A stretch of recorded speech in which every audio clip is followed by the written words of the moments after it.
কেউ কথা রাখেনি, কেউ কথা রাখেনি। সুনীল গঙ্গোপাধ্যায়, সুনীল গঙ্গোপাধ্যায়ের কবিতাটুকু আপনাদের জন্য নিবেদন করছি।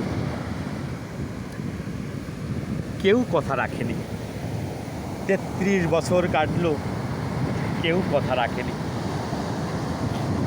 ছেলেবেলায় এক গোষ্ঠী তার আগমনী গান হঠাৎ থামিয়ে বলেছিল, শুক্লা দ্বাদশীর দিনে অন্তরটুকু শুনিয়ে যাবে।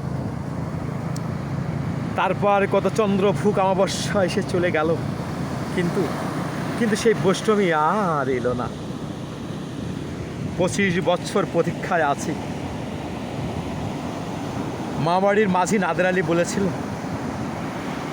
তুমি বড় হও দাদা ঠাকুর, তোমাকে আমি 3 প্রহরের বিল দেখতে নিয়ে যাব।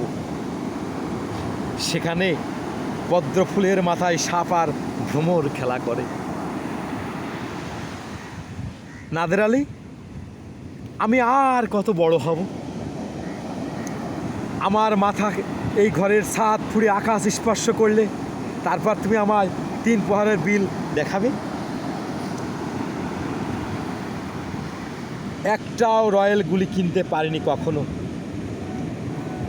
লাঠি রজেন দেখিয়ে দেখিয়ে চুষে লস্কর বাড়ির ছেলেরা ভিখারির মতো চৌধুরীর গেটে দাঁড়িয়ে দাঁড়িয়ে দেখেছি ভিতরের রাস উৎসব। অবিরল রঙের ধারার মধ্যে সুবর্ণ কঙ্কন পোড়া ফর্সা রমণীরা কত রকম আমোদে হেসেছে, আমার দিকে তারা ফিরেও চায়নি। বাবা আমার কাঁধে হাত ছুঁয়ে বলেছিল, দেখিস দেখিস একদিন আমরাও। বাবা এখন অন্ধ, আমার দেখা হয়নি কিছুই। সেই রয়্যালগুলি, সেই লাঠি লজেন্স, সেই রাস উৎসব আমার কেউ ফিরিয়ে দেবে না।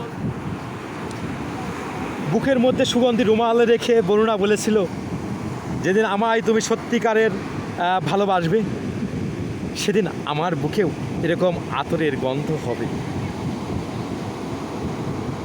ভালোবাসার জন্য আমি হাতের মুঠোয় প্রাণ নিয়েছি, দুরন্ত ষাঁড়ের চোখে বেঁধেছি লাল কাপড়, বিশ্ব সংসার তন্ন তন্ন করে খুঁজে এসেছি 100টা আটটা নীল পদ্ম। তবুও কথা রাখিনি বরুণা, তবুও কথা রাখিনি বরুণা। এখন তার বুকে শুধুই মাংসের গন্ধ। এখন সে যে কোনো নারী। কেউ কথা রাখেনি, 33 বছর কাটলো, কেউ কথা রাখে না, কেউ কথা রাখে না, কেউ কথা রাখে না, কেউ কথা রাখে না।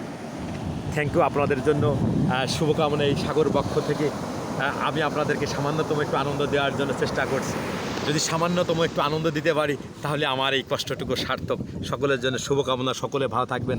সাগরের নীল জলরাশির মাঝে আপনাদেরকে আসার জন্য আমন্ত্রণ জানাচ্ছি। থ্যাংক ইউ, সকলে ভালো থাকবেন। এই কক্সবাজার সমুদ্র সৈকত থেকে আপনাদেরকে আমন্ত্রণ জানাচ্ছি। হে বন্ধু, চলে আসুন এই কক্সবাজার সমুদ্র সৈকতের এই সাগরের নীল জলরাশির মাঝে।